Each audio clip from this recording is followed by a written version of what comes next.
Assalamualaikum warahmatullahi wabarakatuh. Alhamdulillah, kita dapat mulakan. Kenapa dia jadi macam ada transkrip?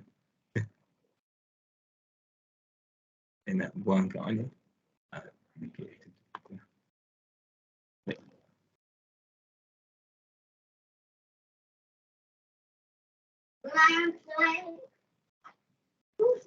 Okey.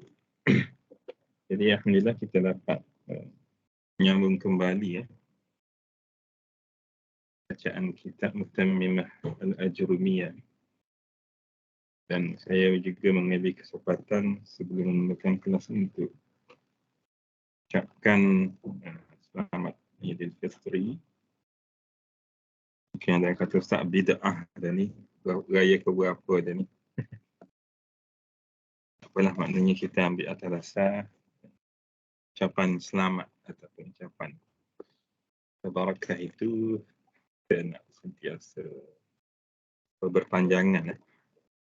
Sebenarnya tak terikat dengan waktu, cuma kalau ada munasabah tafaulan dan mengambil sempena baik, maka ada sebablah untuk kita ucap selamat, mendoakan, sebenarnya untuk silaturahim lah secara. Okey, saya buat paparan pada skrin, semua boleh nampak? Boleh Ustaz, boleh. Okey. Jadi kalau ikut tandaan yang sebelum ni pada 22 April. Betul dah, ini dah betul kan kita punya yang kita berhenti sebelum ni. Betul lah. Okey, betul lah. Sebab itu minggu seterusnya itu dah balik satu minggu raya. Dan mungkin semua sedia maklum bahawa jadual selepas cuti ataupun selepas Ramadan ni kita akan ada 2 kelas minggu lah, malam ni dengan malam esok. Okay. Jadi insyaAllah kita cuba ambil peluang lah untuk pergunakanlah waktu yang ada ni semaksimal mungkin lah untuk kita dapat istifadah. Baik. Dan saya kira masing-masing dah ada pada tangan masing-masing lah buku Mutammimah yang adalah untuk memudahkan pembacaan dan pengajian kita lah. Jadi saya buat paparan di sini lah. Cuma jangan rasa sayang ataupun jangan rasa macam takut kotor lah kalau nak tanda atas buku. Memang adab belajar memang kena dobik atas buku tu teruslah, jangan dobik tempat lain pula. Okay. Baik. Qala al-musannif rahimahullah wal fi'lu darbani mabniyun wa huwa al-aslu wa mu'rabun wa huwa al-far'u. Berkata Tuan Mutammimah Al-Ajrumiyah, dan fi'il itu darbani ada 2 jenis. Darb ni dia panggil 2 jenis lah ataupun 2 bentuk. Darbani itu maksudnya 2 bentuk. Kita jangan baca terjemahan Google pula, darbani 2 pukulan. Yang itu diterjemah secara harfiah lah. Yang pertama mabniyun ni. Baik. Ini mungkin ini saya terpaksa mohon maaf lah dari segi penulisan. Dia bukan sepatut berakhir dengan alif maksurah. Dia sepatut berakhir dengan ya. Dan ya itu pula ada syaddah. Okay. Jadi dia dibaca mabniyun. Al-fi'lu darbani al-awwal mabniyun. Okay. Yang pertamanya adalah disebut sebagai fi'il yang mabni. Maksudnya bentuk dia tu dibina lah. Wa huwa al-aslu, dan al-bina keadaan fi'il itu berada dalam keadaan mabni, itu adalah asal pada fi'il. Jadi kita kena ingat sebagaimana yang telah saya jelas pada awal dia ada dalam nahwu ni dia ada apa yang disebut sebagai hukum asal dan fara'. Fara' itu adalah cabangan dia lah, yang bukan asal. Jadi kalau yang asal itu dia ada ciri-ciri ataupun dia ada keistimewaan lah. Antaranya yang asal ni dia tidak perlu menjelaskan illah, dia tidak perlu menjelaskan sebab, ataupun dia tak perlu menyatakan kenapa dia macam ni, tak perlu, sebab dia asal. Adapun yang perlu dijelaskan itu adalah yang bukan asal ataupun yang kita sebut sebagai istilah al-fara'. Okay. Wa mu'rabun wa darbu tsani adalah mu'rabun. Maknanya bentuk yang kedua ataupun jenis yang kedua adalah disebut sebagai fi'il mu'rab. Dia ada fi'lun mabniyun dengan fi'lun mu'rabun. Satu fi'il mabni dan satu fi'il mu'rab. Dan wa mu'rabun wa huwa al-far'u, dan mu'rab ataupun i'rab pada fi'il ini sebenarnya bukan asal, dia adalah cabangan ataupun fara'. Fara' ni kalau dari segi itu dia panggil macam ranting yang kalau pokok ni macam asal ni dia macam teras ataupun batang. Fara' ni macam dahan ataupun ranting. Itu dia panggil istilah dia. Jadi kata asal tu dia lebih merujuk kepada makna hissi dianya adalah seperti gambaran sebatang pokok. Wal mabniyu naw'ani. Okey. Dan fi'il mabni itu ini masih merujuk kepada fi'il al-mabni, makna al-fi'lu al-mabni. Naw'ani ada dua jenis.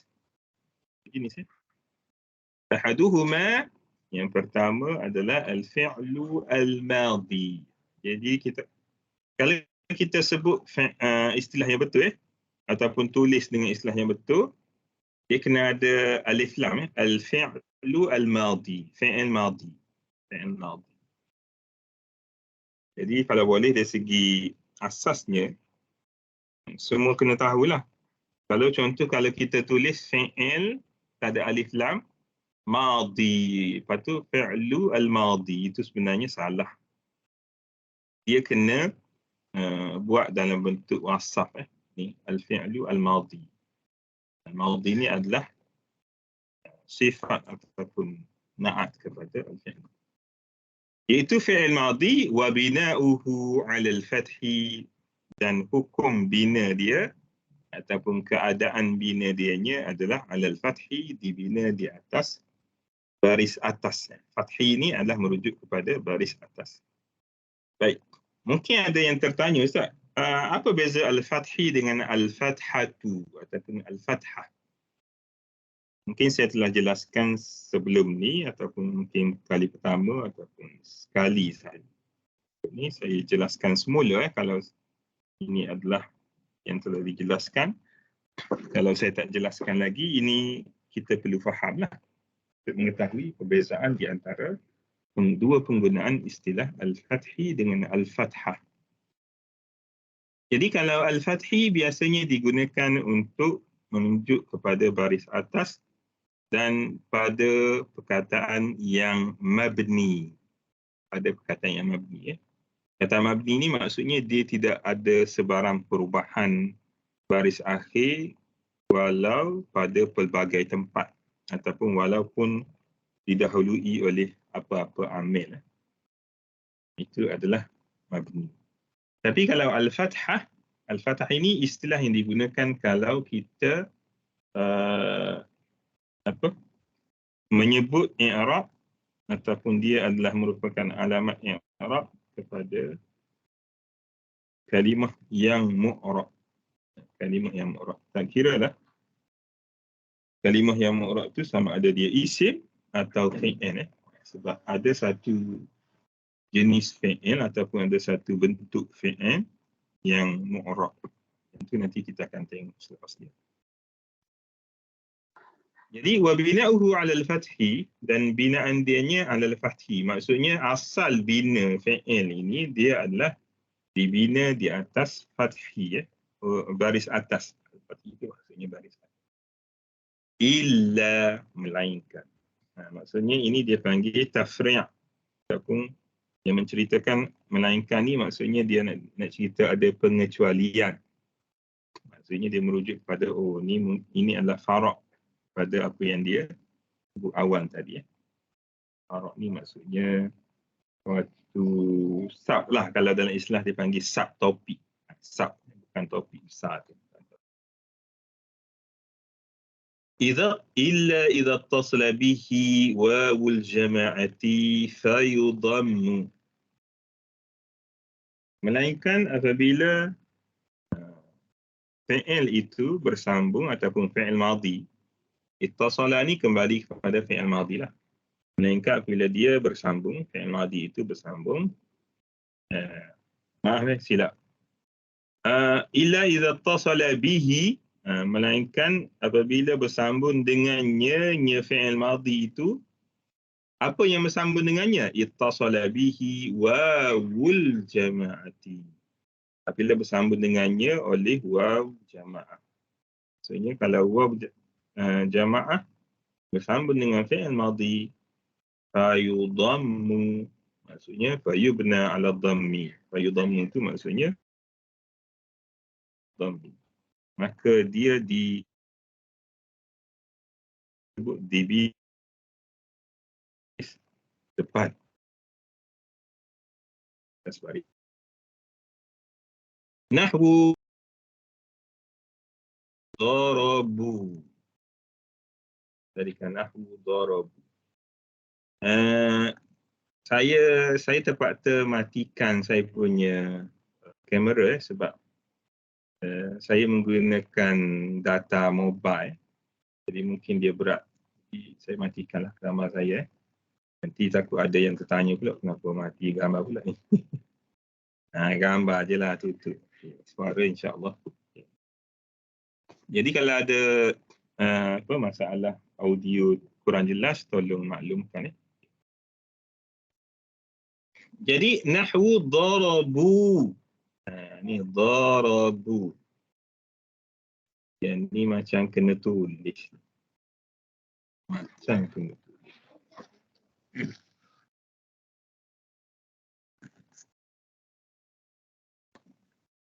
Dia macam lebih cepat.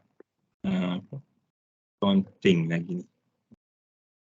Darabu, Allah. Ini penulisan dalam bentuk itu ni.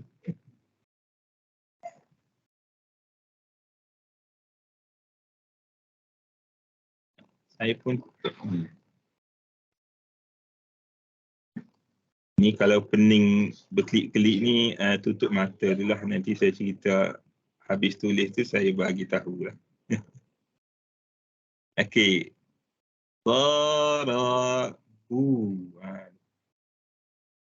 Jadi kita punya perhatiannya adalah pada ni.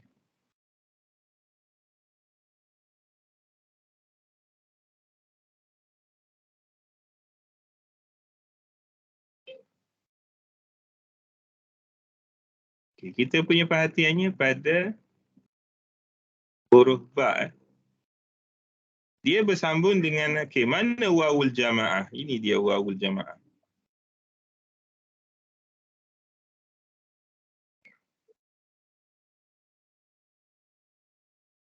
Nah, ini yang dipanggil waw al-jama'ah. Ini dipanggil waw al-jama'ah. Waw yang memberi maksud jamak. Waw jama'ah ni maksudnya waw yang memberi maksud jamak. Jamak pula bagi lelaki. Jamak. Jadi kalau kita nak melihat, fi'il ni kita nak i'rab mabni ala mabni ala maza. Dia dibina di atas apa? Jadi yang kita perlu tengok adalah pada keadaan huruf ba ini. Kerana apa? Kerana huruf ba ini walau dia bersambung dengan apa sahaja pun, di depan ke di belakang, maka dia adalah merupakan apa yang disebut sebagai huruf terakhir bagi kalimah tersebut. Ataupun kita panggil lamul kalimah. Lamul kalimah ataupun lamul fi'li. Lam al-fi'li. Lam al-fi'li.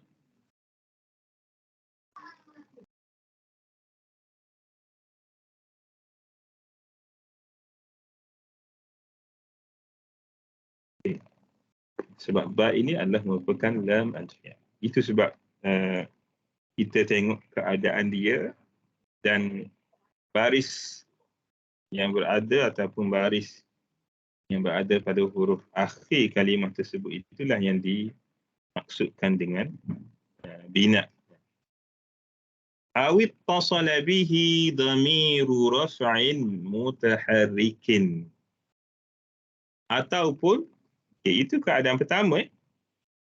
Maksudnya keadaan pertama dia tidak dibina di atas fathi, tidak kita kata tidak mabni, tidak mabni ala al-fathi.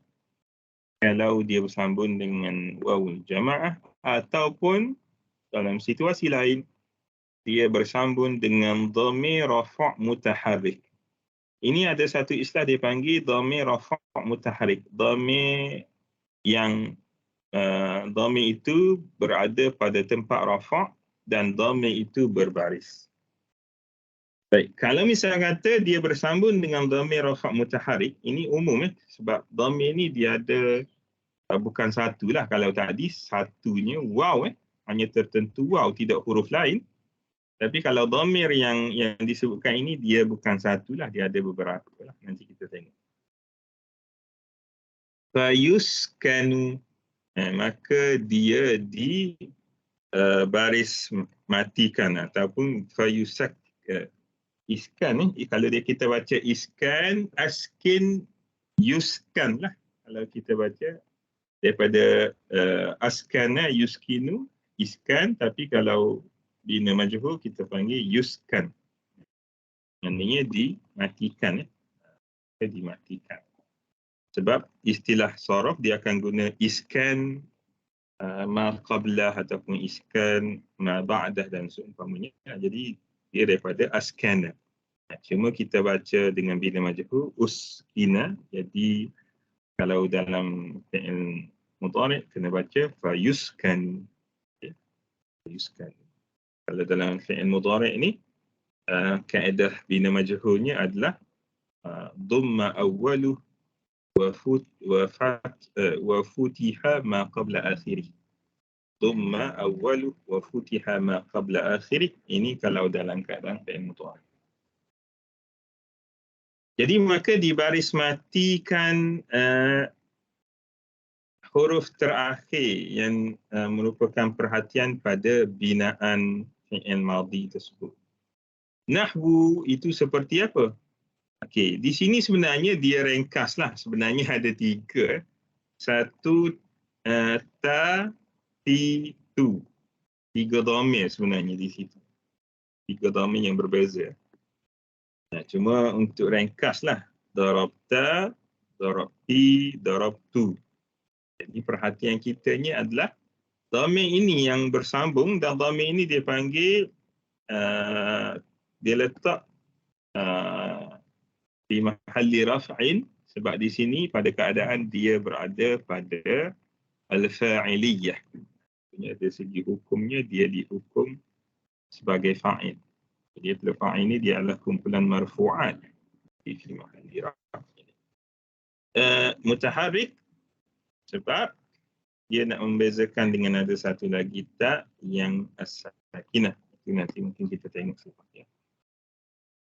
Jadi kalau misalnya kata dhamir mutaharrik, maka yang menjadi perhatian kita untuk kita kata mabni ala maza, mabni ala fathi ke, mabni ala dhammi ke, ataupun mabniyun ala sukuni. Itu maksudnya. Jadi fayuskan itu maknanya mabniyun ala sukun. Itu adalah pada ketika dia bersambung dengan dhamir rafa' mutaharrik, maka huruf ba yang di sini dia merupakan lam Al-kalimah takun lamul fi'li, huruf terakhir bagi kalimah fi'il ini, maka keadaan dia adalah sukun. Kita tengok ini sukun. Wa darabna, ini kalau bersambung dengan na. Na ni bermaksud mutakallim ma'a ghairi. Ini merujuk kepada kata ganti diri pertama bersama dengan yang lain. Wa darabna. والثاني baik tadi dia kata wal mabni naw'an ahaduhuma al-fi'l al-madi was-thani, ini adalah thani ni ataf kepada ahaduhuma tadilah ataupun ataf kepada yang al-madi. Al-fi'lu al-amri, baik, la'alla sawab saya bukan, tapi maksudnya kalau fi'il amr kita hanya idafatkan. Kalau fi'il amr kita hanya idafatkan. Jadi fi'lul amri, dia bukan alif lam, dia fi'lul amri, dia idafat. Dia maksud dia fi'il amr, maksudnya macam tu. Fi'il amr. Kalau yang ni fi'il madhi, tapi dia digunakan dalam bentuk wasaf. Tapi kalau amr, fi'lul amri tanpa alif lam. La'alla sawab. Ini boleh diandakan. Okey, wa bina'uhu 'ala sukuni, dan dia dibina di atas sukun. Dia dibina di atas sukun. Kalau keadaan fi'il madhi ni dia ada beberapa keadaan bina. Sebab bersambung dengan apa-apa yang disebutkan tu lah.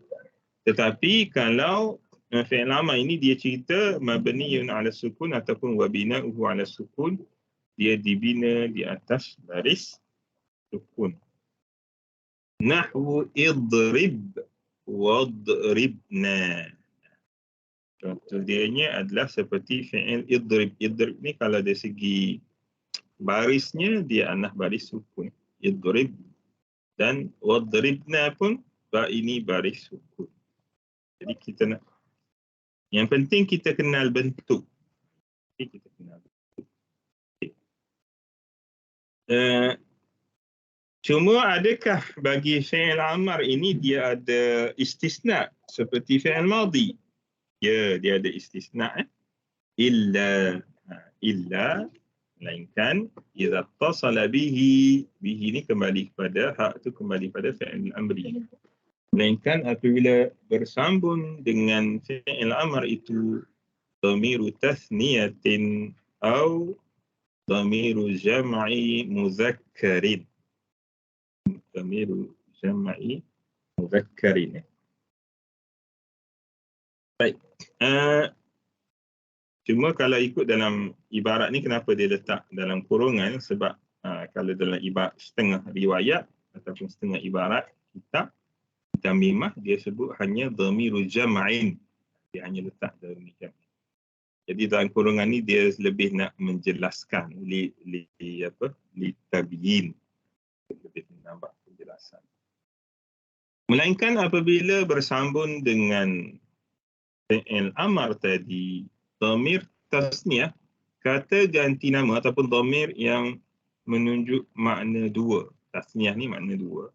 Atau dhamiru jam'in, ataupun dhamir yang menunjuk makna jamak. Jamak bagi bahasa Arab ni, apa yang bilangan dia bermula daripada 3 dan ke atas. 3 dan ke atas dipanggil jamak. Muzakkar, dan ini sebenarnya khusus kepada yang muzakkar sahaja. Kenapa dia tak sebut yang muannas di sini? Adakah tak termasuk? Bukan. Sebenarnya yang muannas itu telah disebutkan tadi. Kalau perasan tadi kita ada 2 contoh, idrib dan apa dia? Idribna. Kita ada 2 contoh.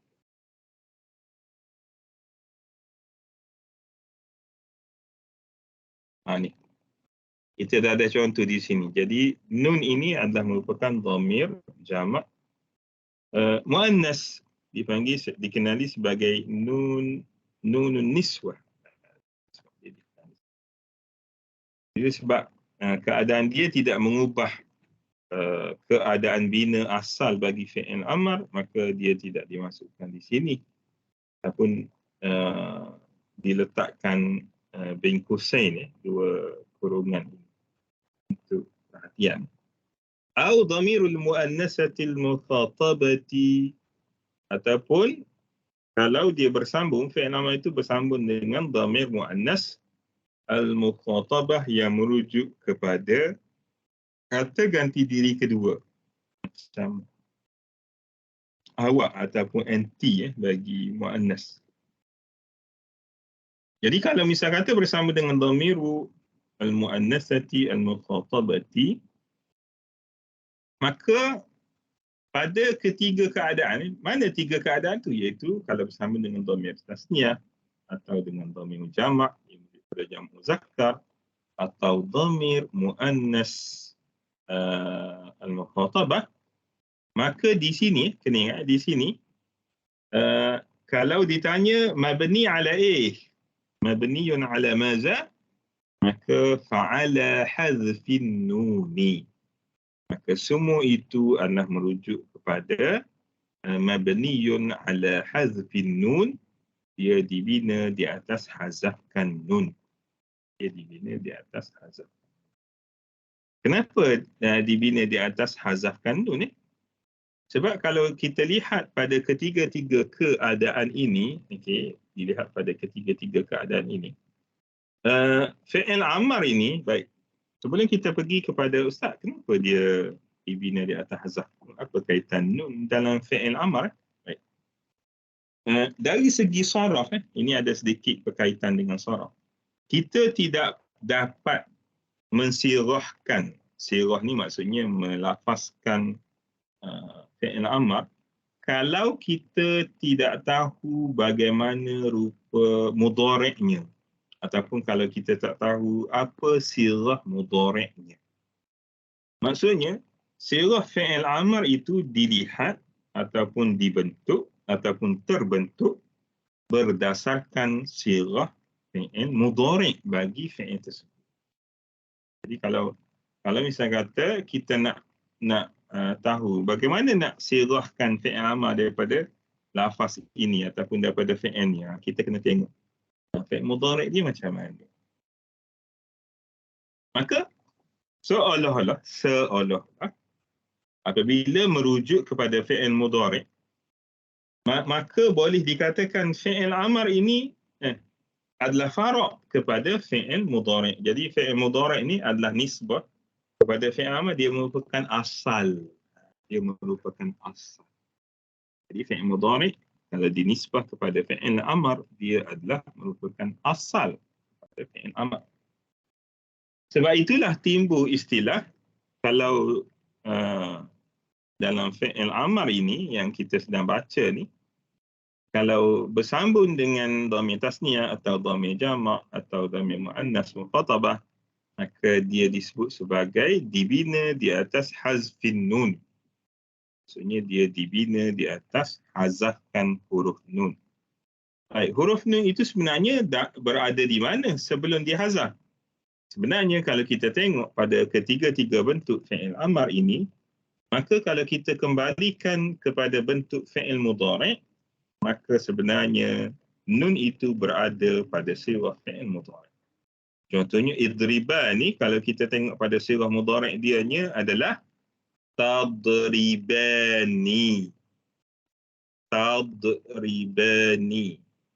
Maksudnya kamu berdua, tadribani. Kalau misal kata idribu ini, mana yang sirah mudhari'nya? Tadribuna. Dia ada nun, tadribuna. Ta itu, huruf ta di depan tu dia panggil huruf mudhara'ah. Huruf yang menunjuk kepada lafaz tersebut, fi'il tersebut adalah fi'il mudhari'. Jadi sebab tu kita sebut huruf mudhara'ah, huruf yang menunjukkan kalau dia bersambung pada fi'il itu, fi'il tersebut adalah fi'il mudhari'. Dan satu lagi idribi, sebab kalau kita pergi kepada asal fi'il mudhari'nya adalah tadribina.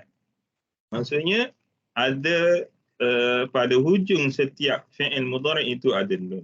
Maka apabila dia pergi kepada fi'il amar, dan fi'il amar ini dalam kategori bina, maksudnya dia mabni, bukan seperti fi'il mudhari', maka hukum apabila kita i'rab dia, kita kena kata dia mabniyun ala hazfin nun. Jadi kalau idriba tu kita kena minta mabniyun ala hazfin nun, bukan mabniyun ala al-fathi. Dan juga kalau wadribu kita kena sebut mabniyun ala hazfin nun, bukan mabniyun ala dhammi. Dan kalau wadribi kita kena sebut mabniyun ala hazfin nun, bukan mabniyun ala al-kasri. Jadi kena ingat jangan terkeliru dengan yang keadaan fi'il madhi tadi. Keliru di situlah.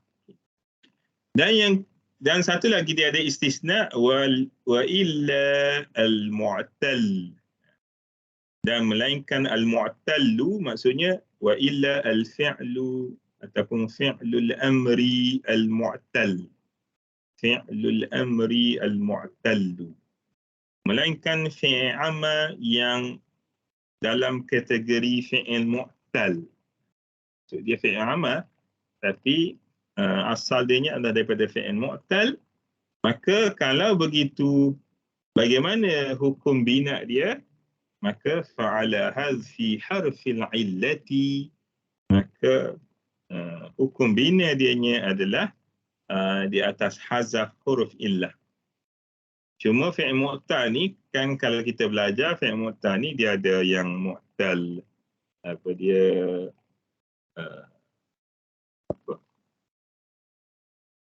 wawi, ya'i, dan ada yang merujuk kepada mu'tal yang akhir, yang kalimah huruf akhir.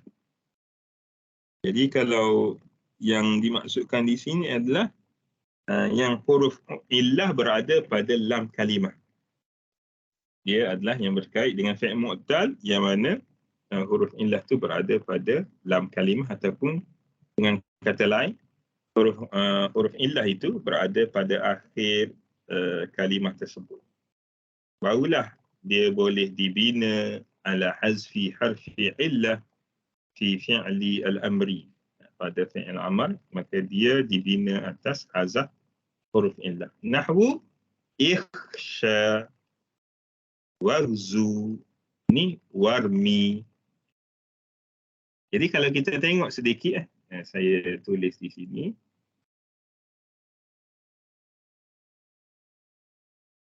Untuk lebih nampak. Jadi kalau ikhsha ini, kalau ikhsha,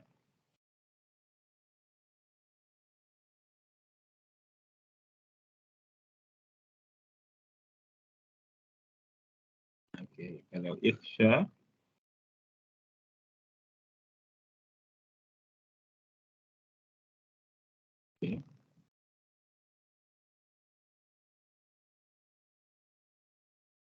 kalau ikhsha ini asal dia ada huruf lam, ataupun dia ada lam kalimah daripada kalau kalimah fi'il madhi khashiya.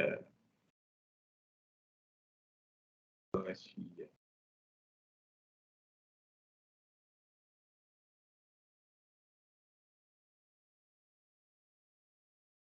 Khashiya.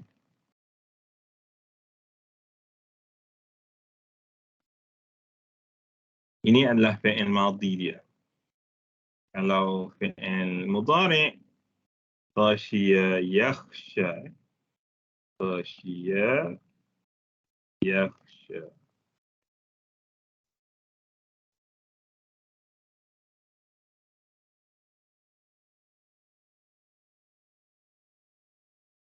Khashiya yakhsha.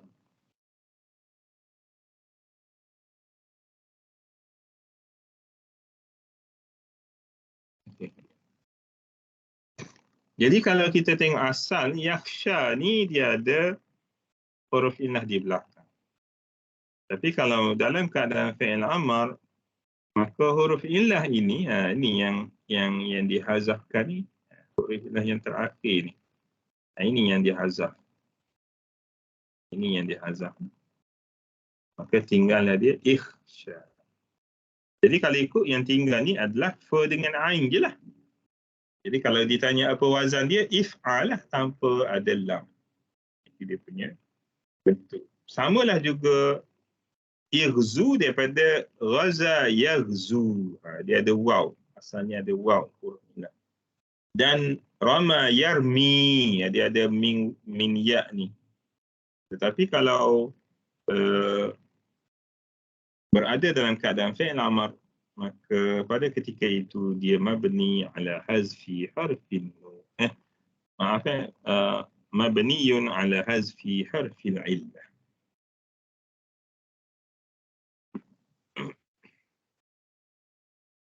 Okey, boleh sambung sikit lagi ke nak buka ruang soal jawab? Kalau itu saya, kalau nak buka ruang soal jawab, saya nak berhenti di sini. Dan esok kita sambung di sini. Nanti kita baca. Ada apa-apa soalan ke? Takut ada apa soalan? Ada soalan. Ada, tak ada? Ada, Ustaz, ada. Okey, baik. Kalau gitu, kita tanda di situ. Jadi saya buka soalan.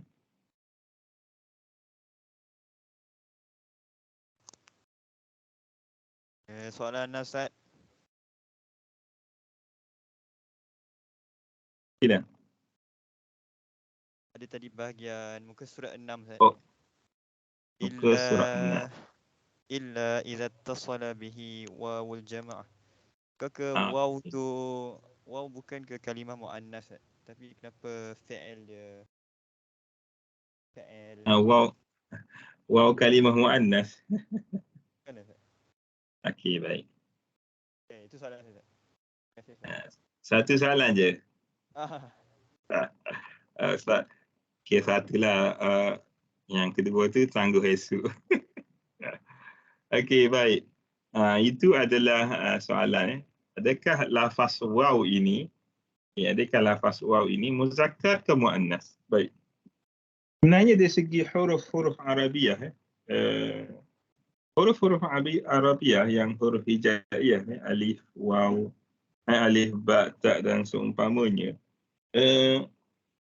kita nak tahu dia muzakkar ke muannas, sebenarnya dari segi makna kita tak dapat nak pastikan lah, sebab kalau ikut asal muzakkar dan muannas tu dia merujuk kepada yang, kalau hukum asal apa dia, yang muzakkar tu yang ada alat lelaki lah, ataupun merujuk kepada manusia atau haiwan.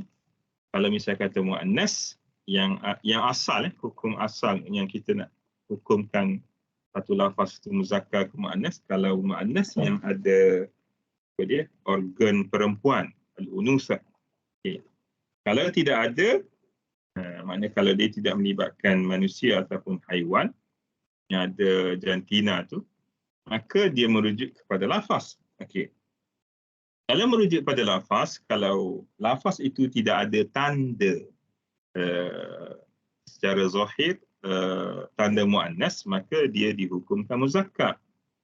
Contoh, kalau dia ada 3 tanda muannas yang lafzi, yang paling aghlabnya adalah ta marbutah, yang kedua adalah alif maksurah, dan yang ketiga adalah alif mamdudah. Baik. Itu kalau yang ada tanda secara lafzi. Baik. Sekarang timbul, kalau misal kata dia ni satu bukan berkait dengan manusia, bukan berkait dengan haiwan, dan juga pada lafaz tidak ada sebarang tanda yang dinyatakan, maka kita nak hukum dia muzakkar muannas ni macam mana? Baik. Yang pertama sekali, kita mesti merujuk kepada sama'i. Sama'i ni maksud apa?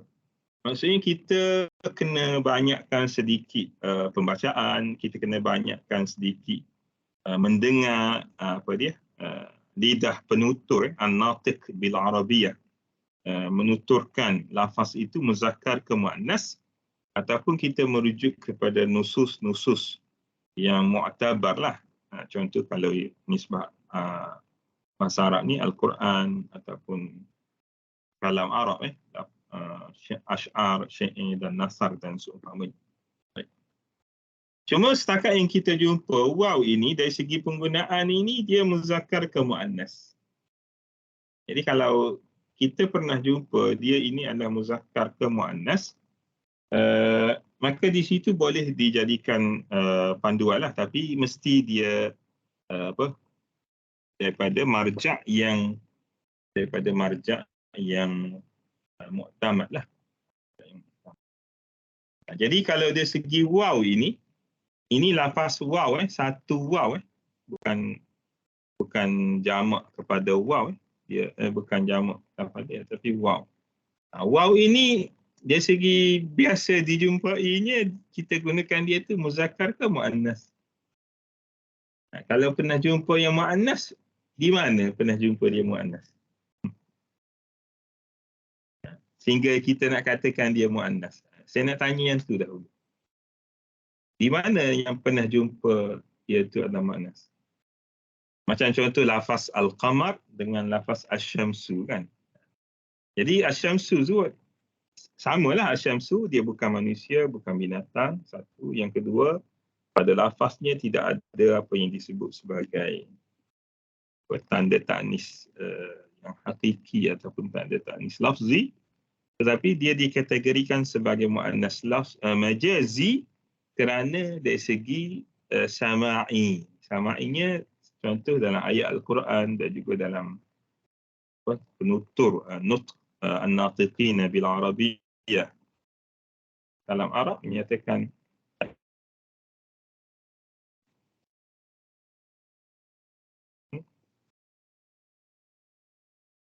kuwirat.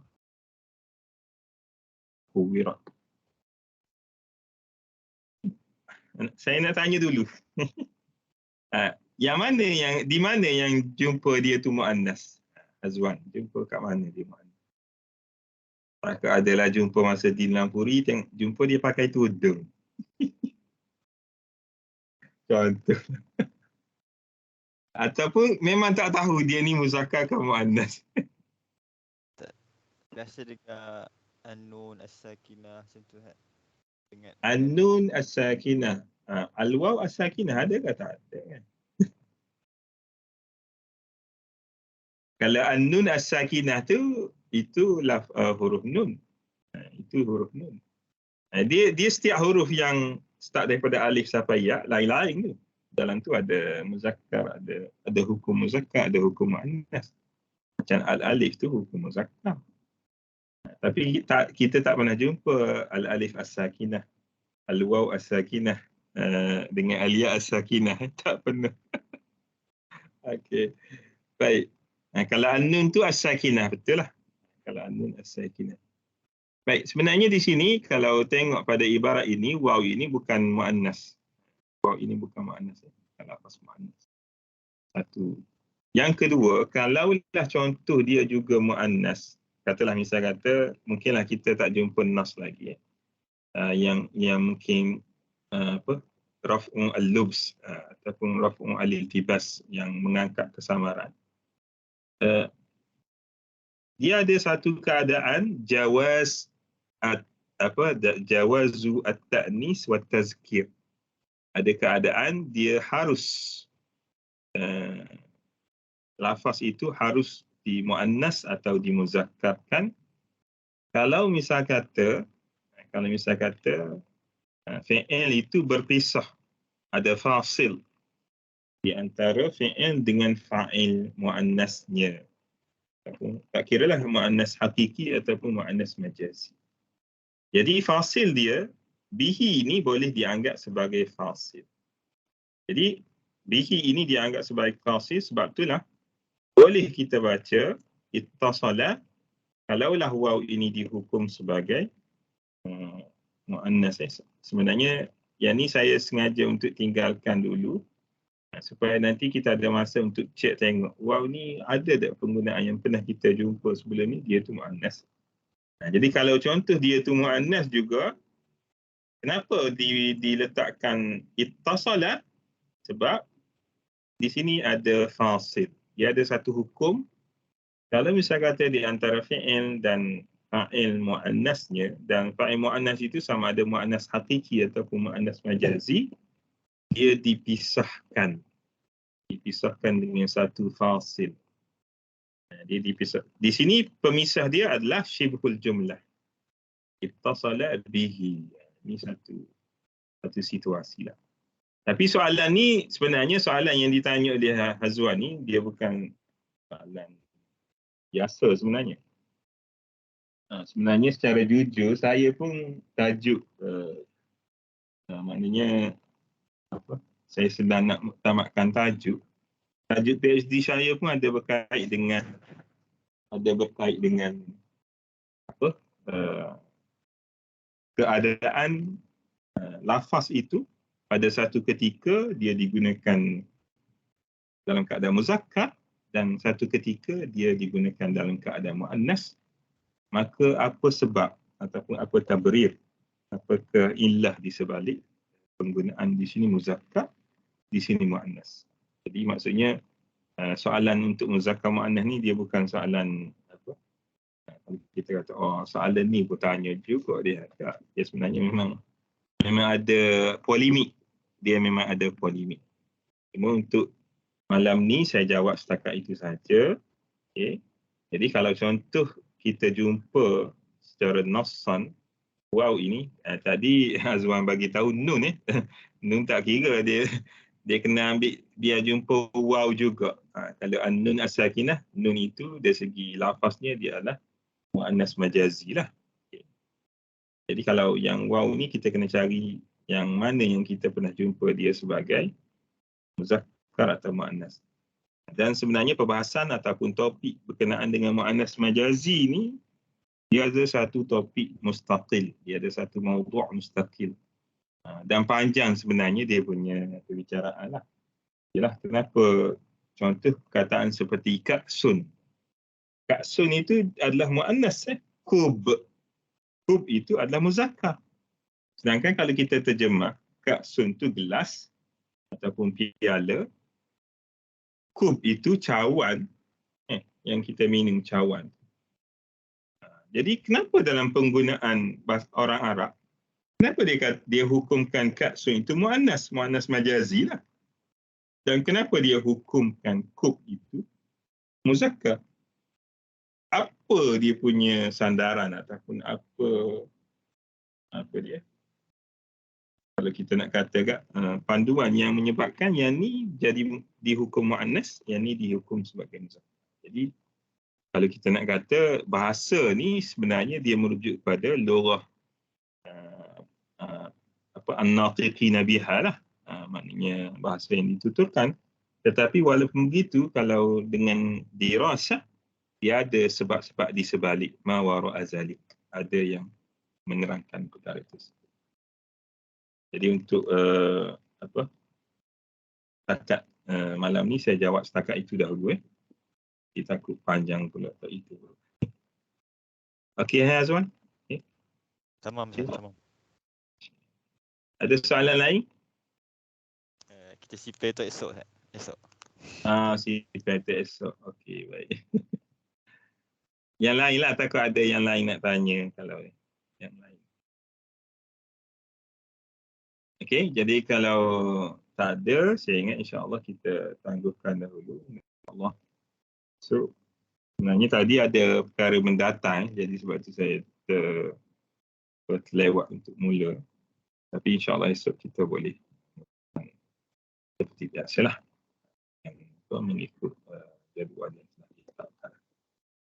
Okey, jadi saya ingat setakat ini itu sahaja, dan apa yang baik yang manfaat itu adalah daripada Allah Subhanahu Wa Taala.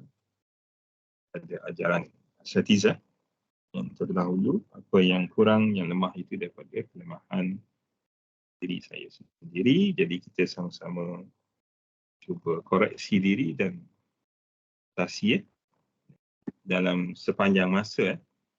Dia tidak ada ruang berhenti untuk koreksi diri. Berhenti dia tengah mati je. Itu saja. Sebab tu kalau kita tengok pada i'rab, yang paling last sekali as-sukun. Pembaris mati. Dia mutaharik, banyak mutaharik tu ada 3, tapi akhir sekali as-sukun, berhenti. Jadi kalau titik yang kita kata okey aku dah cukup, dah lengkap, sebenarnya tak ada. Kalau masih hidup, masih ada lagi ruang untuk kita koreksi, masih ada ruang untuk kita amal baik, dan berhenti-berhentinya dengan makrifah. Jadi kita harapkan dengan amal yang kita lakukan, dan sebenarnya belajar ni pun satu amal, walaupun belajar tak beramal lagi, tapi belajar ni pun dianggap sebagai satu amal, dan kita harapkan dia berterusan. Jadi saya kira setakat ini sahaja dahulu, sehingga kita bertemu insya-Allah esok pada waktu 9.30 dan sehingga 10.30 dalam ruang 1 jam. Jadi saya harap kita boleh konsisten dengan perkara ini hingga kita dapat habiskan semaksimal mungkin daripada muktamar ini. Aku qauli hadza astaghfirullah al-azim li wa lakum wa lisa'iril muslimin. Assalamualaikum warahmatullahi wabarakatuh. Waalaikumsalam.